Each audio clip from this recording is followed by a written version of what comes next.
Cabreira, por que as ONGs batem tão pesado no Brasil? O governo é muito anuente com elas, ou seja, o governo se permite, este governo, e não só o governo, parte da imprensa, parte da justiça brasileira, do Poder Judiciário, e inclua aí o Supremo Tribunal Federal, a mídia, digamos, parte da intelectualidade aceita o argumento da ONG sem vender a versão brasileira real que está aqui?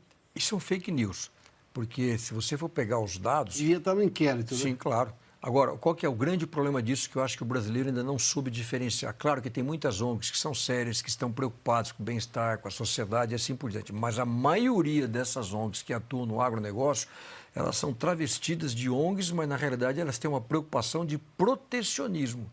Eu diria assim que eles não estão preocupados com o verde da nossa mata, estão preocupados com o amarelo da nossa soja, com o amarelo do nosso suco de laranja.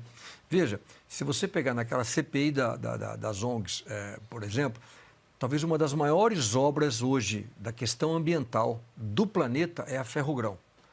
Eu diria para você, sem dúvida nenhuma, que a Ferrogrão, aquela ferrovia de 930 quilômetros que nós vamos ter ali no estado do Mato Grosso, é o maior projeto de descarbonização da economia do mundo.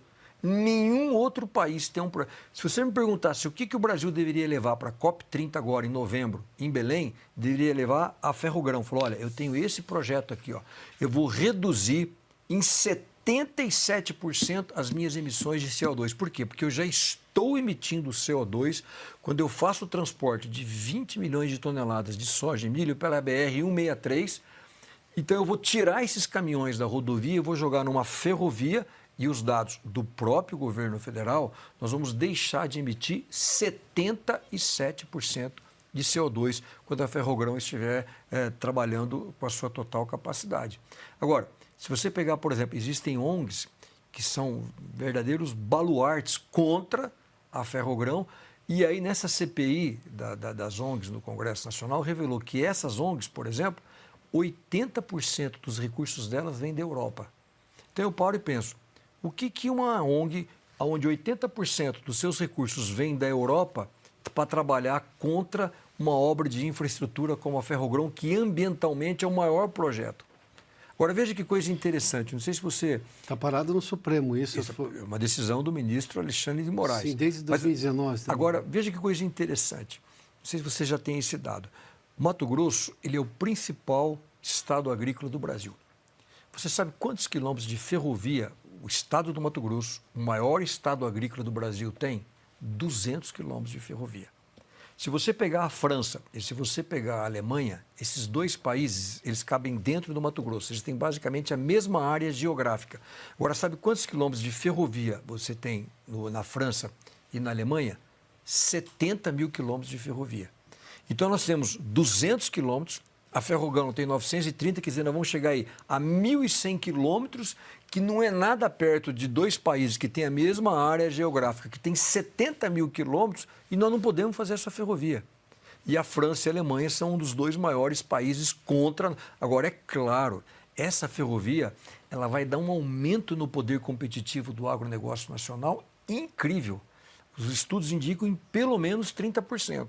Ou seja, se nós já somos eficientes hoje, imagine com uma Ferrogrão.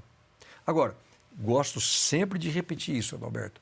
A Ferrogrão, e me espanta, por exemplo, por que as Forças Armadas elas não abraçam esse projeto da Ferrogrão? Porque ela é uma obra de integração nacional. Sim. Metade desse país está lá em cima, composto por aquilo que nós chamamos de Amazônia. Como é que nós vamos garantir a soberania da Amazônia? Até o próprio presidente Lula fala, que deu uma declaração recente agora, né, umas Forças Armadas, uma Marinha, um Exército altamente capacitado, que se um dia o Brasil entrar em guerra, deu agora recente essa declaração.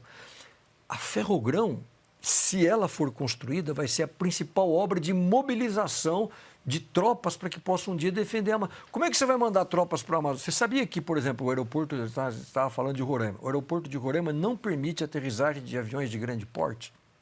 Recentemente, com essa aventura aí do Maduro, em querer tomar o território do Essequibo, que era um pedaço das Guianas, você sabe que o Maduro, se ele se meter nessa aventura, ele vai ter que entrar um pedaço no Brasil, porque a fronteira da Venezuela com as Guianas é completamente coberta pela floresta amazônica, ele não consegue. Ele tem que entrar no Brasil, dar uma volta para ele chegar na Guiana.